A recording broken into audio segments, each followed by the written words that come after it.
I guess I'll call this the J.P. Fell Armory, the 10300 Thunderbird Squadron cover up. Big cover up. Why? Well, this cannon was located at J.P. Fell Armory. Okay? Apparently, the 103rd Squadron Air Cadets sold it to Amex Salvage for $200. 19 late 70s, I believe, early 80s time frame. Okay. It made North Shore news because one of the Amex Salvage folks that were trying to take it apart was killed when they cut through a retainer pin on the left side, or right side, I think it was the right side or left side, of the buffer springs in the front of this cannon. He cut halfway through a 3-inch retainer pin, and it was about 3/4, no, as I recall, it's 2/3 of the pin. He put his torch down and was going to go around to adjust something on his truck. That particular pin shot out at the end of that piece there and took his head off. Okay, so I learned of that through North Shore News. I talked to Amex Salvage about it because I was interested in the cannon. And they said, you can have it. We deal in hundreds of tons of metal every year. We don't need it. You can have it. Be careful what you're doing. You got to know what you're doing. That was a phone call I had with Amex Salvage at the J.P. Fell Armory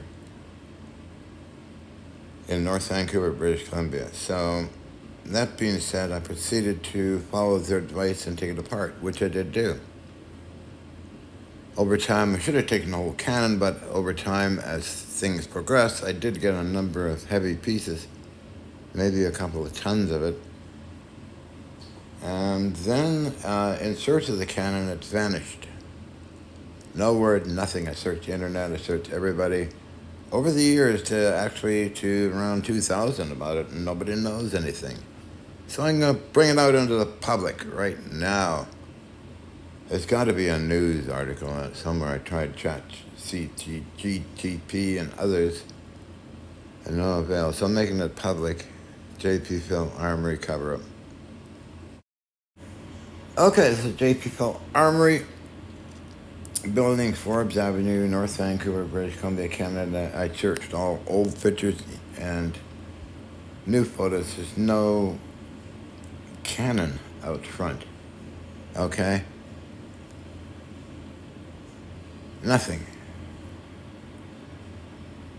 I went daily there took the bus in, took a taxi cab back at night because I had a lot of stuff to carry back, and I'll show you in a minute. Hang on to your hats. Hi, encircled in red is the actual traverse mechanism which I dragged piece by piece back to my place. And this screenshot was taken on a BCTV interview. Alan Edwards, Tony Parsons NewsHour, and anti-gravity research I was doing at the time. So that was 85, I believe. So I had this piece here for quite a while. I think I eventually got rid of it in in 88 or something like that. I forget, but as you see, it's mounted like that, standing up and down with a sight on it. All hydraulic and gears. This whole thing is cast aluminum and forged steel piece. You could actually sit on it and spin yourself around, which I did do. Okay. So, as time progressed and many adventures under my belt, I guess you'd say, in Japan and Germany and other places I was involved in, and other moves. On this move here from 3744 East Hastings, I went to 560 Canby Street. I must have, in the move, got rid of it for some unknown reason, but I did. And I had also the elevation mechanism.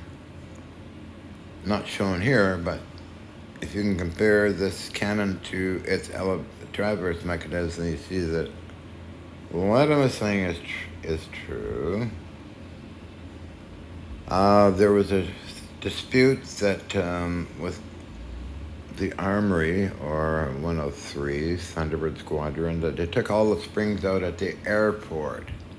Big lie. So I think maybe this is a cover-up on the death of the person, that unfortunate person that tried to take it apart. Okay? A worker at Amex Salvage. If anybody's interested in this, they can search North Shore News or any news around the late 70s or early 80s, okay? And see whatever happened to this buried story, which I cannot find, and I can't find my canon. It just vanished. So, although I did about, I'd say I took about a third of it. Some of it, unfortunately, I took some of it to the scrapyard, like the big heavy gears and shim stock units that are around the main gear and all that stuff, which is bronze also. So, if you want to dig into ancient history and see what you can find, man killed while taking artillery piece apart. Forbes Avenue, North Vancouver, British Columbia. Late 70s, early 80s. Other witnesses was Bill McDonald, my buddy at the time, who helped out with me. Who else was it? Amex Salvage records of deaths, I guess. Plus the newscasters that filmed this here, circled in red. It'd be fun to find that story. I tried ChatGTP and nothing. It said, we'll try, maybe it wasn't digitized, all the information. So, this is in Canada, British Columbia, Canada, North Vancouver, Forbes Avenue, JP Fell Armory incident, 103 Thunderbird Squadron incident, who sold it to Amex Salvage. And it's all buried, nothing around, no info, nothing, 000. So dig it out and have fun and let me know. Thank you.